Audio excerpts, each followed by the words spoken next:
నమస్తే, నా పేరు తేజస్విని. బీసీఎన్ న్యూస్ కి స్వాగతం. ముందుగా ముఖ్యాంశాలు. పాలకులలో పలు అభివృద్ధి కార్యక్రమాల్లో పాల్గొన్న మంత్రి నిమ్మల రామానాయుడు ప్రజల సంక్షేమం అభివృద్ధికి కూటమి ప్రభుత్వం కట్టుబడి ఉందని స్పష్టీకరణ. కూటమి పాలనలో సాగు రంగం తీవ్ర సంక్షోభంలో పడిందన్న వైసీపీ ఎమ్మెల్సీ బొత్స. పంటలకు కనీస గిట్టుబాటు ధర కల్పించడంలో ప్రభుత్వం విఫలమైందని ఆగ్రహం.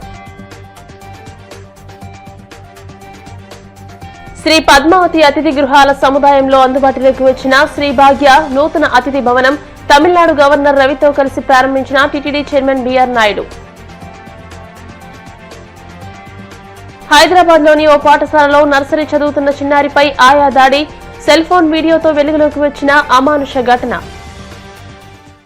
ప్రజల సంక్షేమం అభివృద్ధికి కట్టుబడి ఉన్నామని, పాలకులలో తనను 3 సార్లు గెలిపించిన ప్రజల రుణం తీర్చుకునేలా పనిచేస్తానని మంత్రి నిమ్మల రామానాయుడు అన్నారు. పశ్చిమ గోదావరి జిల్లా పాలకొల్లు మండలం భాగ్యేశ్వరంలో 10 లక్షల రూపాయలతో చేపట్టనున్న మంచినీటి పథకానికి మాజీ ఎమ్మెల్సీ అంగర రామ్మోహన్ కూటమి నాయకులతో కలిసి ఆయన శంకుస్థాపన చేశారు. అనంతరం కాపవరంలో రైతులకు 50% సబ్సిడీపై పశువుల దాణా పంపిణీ చేశారు. ఈ సందర్భంగా ఆయన మాట్లాడుతూ జగన్ రాష్ట్రాన్ని విచ్ఛిన్నం చేసి 20 ఏళ్లు వెనక్కి తీసుకెళ్లి అభివృద్ధిని సంక్షేమాన్ని పట్టించుకోలేదని విమర్శించారు. రాష్ట్రంలో అన్నింటా ప్రగతి పథంలో తీసుకెళ్తున్న కూటమి ప్రభుత్వాన్ని ప్రతి ఒక్కరూ ఆశీర్వదించాలని కోరారు. ఎందుకంటే ఈ గ్రామం ఎప్పుడు కూడా మాకు అండగా ఉండేటువంటి గ్రామం. అంచేది ఈ గ్రామంలో మీరు ఎవరు ఇబ్బంది పడినా అది మేము ఇబ్బంది పడినట్టుగానే అనిపిస్తూ ఉంటుంది. నిధులు లేకపోయినా, వచ్చే అవకాశం లేకపోయినా ఆ 10 లక్షల రూపాయల నిధులు కూడా తెచ్చి ఇవాళ మైక్రో ఫిల్టర్ చేస్తా ఉన్నాం. రేపు భవిష్యత్తులో సిఎస్ఆర్ ఫండ్స్ నుంచి కూడా మీ వాటర్ ఫిల్టర్ ప్లాంట్ ఏదైతే మూత వేసేసారో ఆ వాటర్ ప్లాంట్ దాన్ని కూడా ప్లాంట్ని కూడా మేము కూడా వెంటనే మళ్ళీ తెరిపించి మళ్ళీ కొత్త మిషనరీ అది తెప్పించి మళ్ళీ ప్లాంట్ని కూడా మేము పునరుద్ధరించే బాధ్యత కూడా నేను తీసుకుంటాననే విషయాన్ని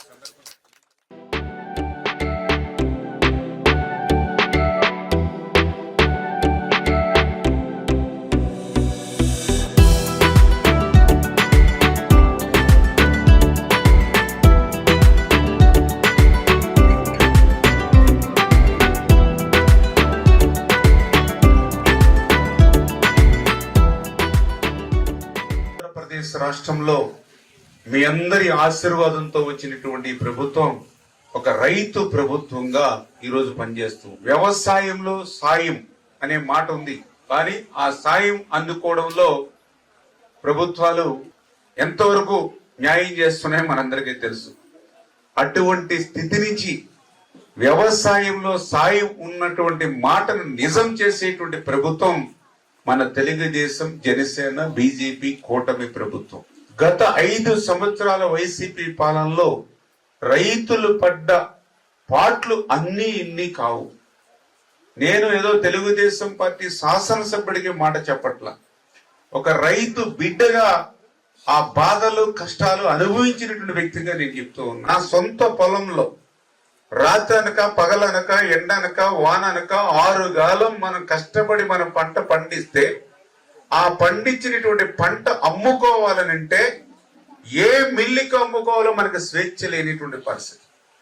ఆ రోజు ధాన్యం కష్టపడి కోత, కట్టేత, నూర్పుడి, పోత అన్ని చేసి ధాన్యం బస్తాల్లో పట్టి ట్రాక్టర్లకి ఎగుమతి చేస్తే అప్పుడు తీరిగ్గా అసిస్టెంట్ ఎవరైతే పంచాయతీల్లో ఉన్నటువంటి రైతు భరోసా కేంద్రంలో ఉన్నటువంటి అగ్రికల్చర్ అసిస్టెంట్ వచ్చి అప్పుడు ఆన్లైన్ చేస్తే మన పేరు ఏ మిల్లుకు చూపిస్తే ఆ మిల్లుకి పోయేది. ఏ మిల్లుకు చూపించేది అంటే తాడేపల్లిగూడెం మిల్లు చూపించేది. మా కళ్ళెదర మిల్లు ఉంది, ఆగర్తపాలెంలో కూడా మాకు రైస్ మిల్లు ఉంది. తాడేపల్లివాడు గుడివాడికి ఎక్కడ చూపించేది అంటే నరసాపురం చూపించేది. తణుకోడు భీమవరం, భీమవరం పెనుగొండ. అసలు అర్థం లేకుండా 5 సంవత్సరాలు రివర్స్ పాలన.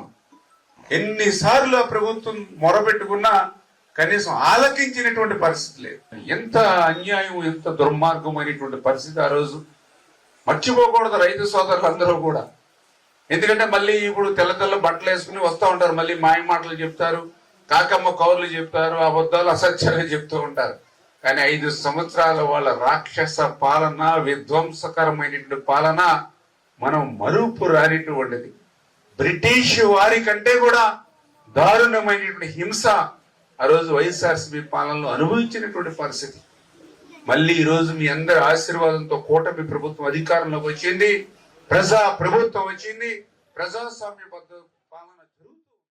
కూటమి పాలనలో రైతులు, రైతు కూలీల పరిస్థితి అత్యంత దుర్భరంగా మారిందని వైసీపీ ఎమ్మెల్సీ బొత్స సత్యనారాయణ ఆగ్రహం వ్యక్తం చేశారు.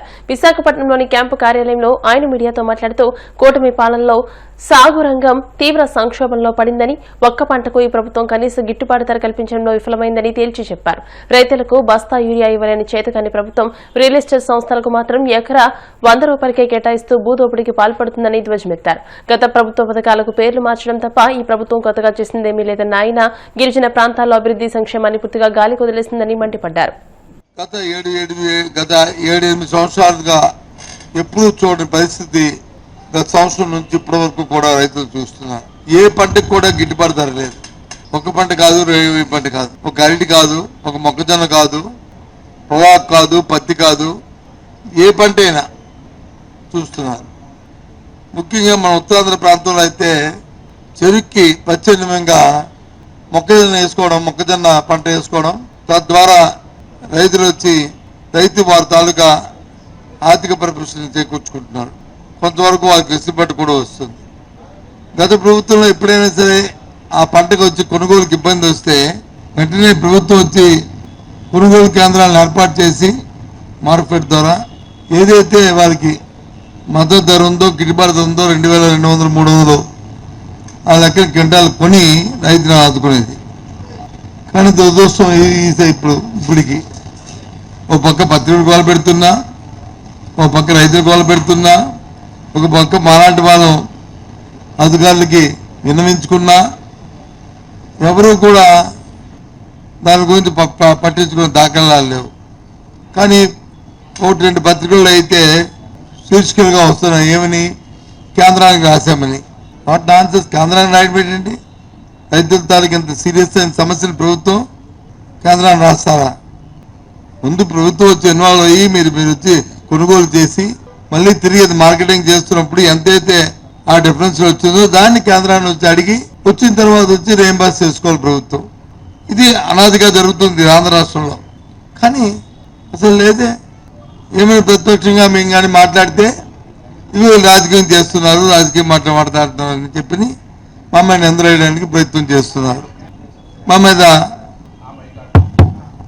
నిందలేయడానికి ప్రయత్నం చేస్తున్నారు. ఇది సమంజసం అండి? ఎందుకు మీరు మొక్కజొన్నకు సంబంధించిన మార్కెట్ ద్వారా కేంద్రాలను ఎందుకు మీరు ఏర్పాటు చేయట్లేదు? ఇప్పటికే 2200, 2300 అమ్మవచ్చు. అది 1500, 1400, 1600 అమ్ముకునే మరి దుర్భర పరిస్థితి వాళ్ళ రాష్ట్రంలో ఉంది, మన ప్రాంతంలో ఉంది. ఇప్పటికే రైతు వచ్చి పక్క చెప్పుకునే పరిస్థితిలో ఉంటున్న ఈ నేపథ్యంలో ఏమిటి మీ అలసత్వం? ఏ మంత్రి గారు ఆలోచన చేయండి. మీరు ఈ ప్రాంతానికి చెందినవారే కదా. ముఖ్యమంత్రి గారి కంటే అక్కర్లే. ఎందుకంటే వాళ్ళకి రైతు సమస్య అక్కర్లే. ఎంతసేపు పెద్ద బడాబాబుల గురించి ఆలోచన చేస్తుంటారు.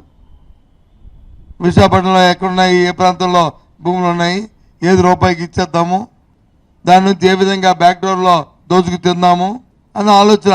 మరి మీరు మీ బాధ్యత ఎప్పుడు ఏర్పాటు చేస్తారు? ఇంకా ఇప్పటికే 70-60% ప్రైవేట్ మార్కెట్లలో మరి తక్కువ ధర 500-600 రూపాయలు ఒక క్వింటాల్కి తక్కువ అమ్ముకుంటున్న ఈ నేపథ్యంలో ఎప్పుడు చేస్తారు చెప్పండి?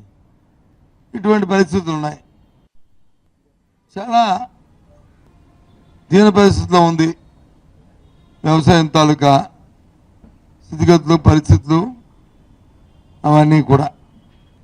నిన్న మన పేపర్లో చూశాను, ప్రభుత్వం 1-2 జీవోలు కూడా ఇచ్చింది. రియల్ ఎస్టేట్ సంస్థలకి ప్రభుత్వ భూములను వాళ్ళకి ఇస్తున్నప్పుడు దానికి ఎందుకు పారదర్శకతతో ఆ కార్యక్రమం చేయట్లేదు? కారణం ఏంటి?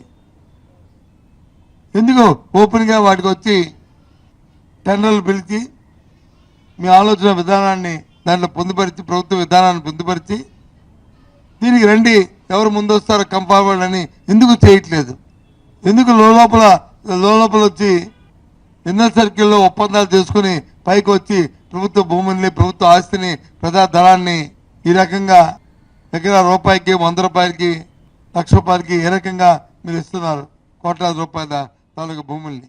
శ్రీ పద్మావతి అతిథి గృహాల సముదాయంలో శ్రీ భాగ్య నూతన అతిథి భవనాన్ని తమిళనాడు గవర్నర్ రవితో కలిసి టీటీడీ చైర్మన్ బీఆర్ నాయుడు ప్రారంభించారు. మాజీ బోర్డు సభ్యులు శేఖర్ సాయంతో 25 కోట్ల వ్యయంతో నిర్మితమైన ఈ అతిథి గృహం 12 సౌకర్యవంతమైన గదులతో భక్తులకు అందుబాటులోకి వచ్చింది. ఈ కార్యక్రమంలో టీటీడీ అదనపు ఈవో వెంకయ్య చౌదరి, పాలక మండలి సభ్యులు భానుప్రకాష్ రెడ్డి, నరేష్, జానకిదేవి, జంకా కృష్ణమూర్తి తదితరులు పాల్గొన్నారు.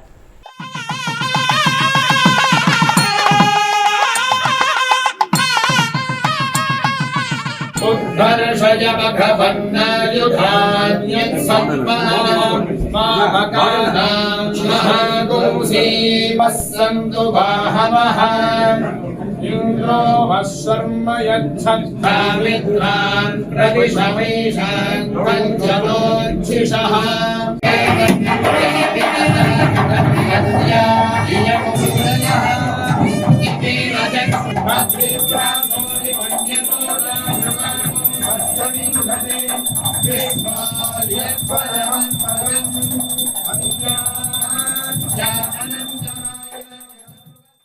గూడూరును తిరుపతి జిల్లాలో కలిపిన పాపం వైసీపీ పార్టీదేనని, దీనివల్ల ప్రజలు ఎన్నో ఇబ్బందులకు గురవుతున్నారని ఎమ్మెల్యే పాసం సునీల్ కుమార్ అన్నారు.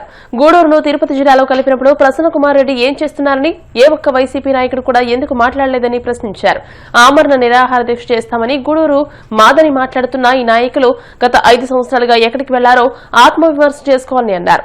ప్రజల ఆకాంక్షలు 2 సార్లు అసెంబ్లీలో తెలియజేశామని, ఇప్పుడు మరలా ముఖ్యమంత్రి, మంత్రుల దృష్టికి ఈ అంశాన్ని తీసుకెళ్తానని అన్నారు. అవసరమైతే రాజకీయాల నుండి తప్పుకుంటానన్న మాటకు కట్టుబడి ఉన్నారని స్పష్టం చేశారు. గతం నుంచి కూడా మన నినాదం ఒకటే, మన గూడూరుని నెల్లూరులో కలపంచి అడుగుతున్నాం. గూడూరుని నెల్లూరులో కలిపేటువంటి ప్రతిపాదనలే రాలా.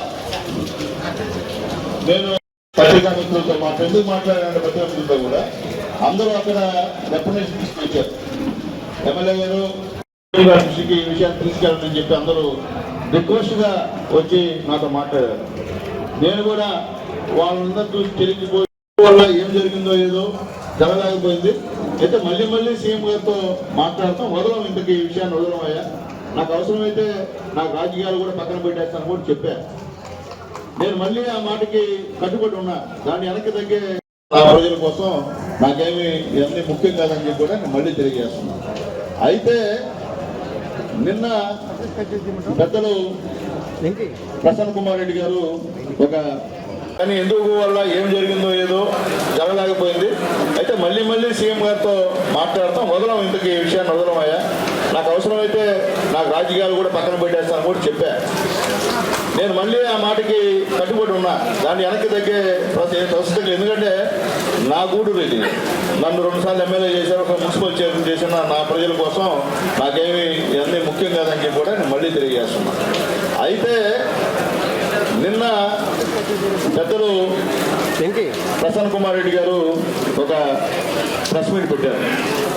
పెట్టి గూడూరుని నెల్లూరులో కలపండి, మేము కూడా అడుగుతున్నామని చెప్పారు. ఎమ్మెల్యే మాట్లాడాడు, బాగా మాట్లాడాడని చెప్పాడు. దానికి ఆయనకి ధన్యవాదాలు తెలియజేస్తున్నా. ఎమ్మెల్యే వాళ్ళ కాళ్ళ పట్టుకోవాలని కరెక్టే సార్, నేను కాదంటాంగా. అసలు ఈ పాపానికి కారకులు ఎవరు సార్? మా గూడూరుని తిరుపతిలో కలిపినట్టు పాపాత్ములు ఎవరు? ఆ రాక్షసులు ఎవరు చెప్పండి. మా నోరు కొట్టి మా గూడూరుని తిరుపతిలో కలిపినటువంటి స్వార్థపరులు ఎవరు అనే విషయాన్ని ఒకసారి అడుగుతున్నా. చేసింది మీరు. ఆ రోజు మీకు నోరు లేవా? మేము మాట్లాడాం. ఎక్కడ మాట్లాడారు? ప్రశ్న ఇచ్చారా? ఒక మాట మాట్లాడారా? అంటే గూడూరు పేరు కూడా తీరాలి విషయం. ఎందుకంటే నా వాళ్ళు అందరూ నాకు చెప్పాల్సిన బాధ్యత. మీరు వైఎస్ఆర్సీపీ లీడర్లుగా ఒక్కరినా సరే మీరు గూడూరు నీటిలో కలపడం అన్యాయం అని చెప్పి ఒక్కరు మాట్లాడారా? పైపెచ్చు స్కూటర్ ర్యాలీలు, స్వీట్ల పంపకాలు, ప్రెస్ మీట్లు, అవన్నీ కూడా మీరు ఎక్కడన్నా కూడా చూస్తే వాట్సాప్లో వస్తాయి, ఎవరు చేశారు ఏందని. అంటే చేసిన పాపం మీరు చేసి మీరు చేసిన పాపాన్ని కడగదామబ్బా అని చెప్పి మేము బాధపడతా, మేము మా నాయకులకి మేము చెప్తే మా నాయకులు ఆ రోజు మాట్లాడతాం, ఇస్తామని చెప్పారు. మేము ఈద్ చంద్రబాబు గారు ఈయన చెప్పారు, లోకేష్ బాబు గారు చెప్పలే, చెప్పింది వాస్తవమే. అది అడుగుతున్నాం. అడిగే రీతి ఇది కాదు. ఇంతవరకు దాని గురించి ప్రస్తావన ఎక్కడ లేదు. ప్రస్తావన రావాలంటే ప్రజల్లో చైతన్యవంతం రావాల్సిన అవసరం ఉంది. నేను నిన్నే మొన్న చెప్పా, ఇది రాజకీయానికి సంబంధం లేదు, దీంట్లో రాజకీయాలు లాగొద్దు. అందరూ ఉద్యోగస్తుల దగ్గర నుండి ప్రతి ఒక్కరు కూడా మీ రికమెండేషన్స్ అన్ని కూడా మీ పై అధికారులకు పంపించండి. పంపిస్తే ఖచ్చితంగా గవర్నమెంట్ మార్చుకునేటువంటి అవకాశం ఉందని చెప్పాను. ఆ రోజు చెప్పేది రాజకీయాలు వస్తే ఏమవుతుందంటే మాకు వాళ్ళకి ఇంకా మాటలు ఇద్దమే, మధ్యలో ఈ జేఏసీ నీళ్ళు కలిపోద్ది. కాబట్టి అది మంచి పద్ధతి కాదు. మీరు చెప్పేవాళ్ళు అయ్యా గూడూరుని నెల్లూరులో కలపాలా, నేను కూడా గూడూరుకి వస్తా, జేఏసీ నాయకులతో మాట్లాడతా, వాళ్ళ మద్దతుగా కార్యక్రమాలు చేస్తా అంటే వాళ్ళని కూడా సంతోషం ఆహ్వానిస్తున్నాం. ఇప్పుడు కాసేపు ప్రకటనలు.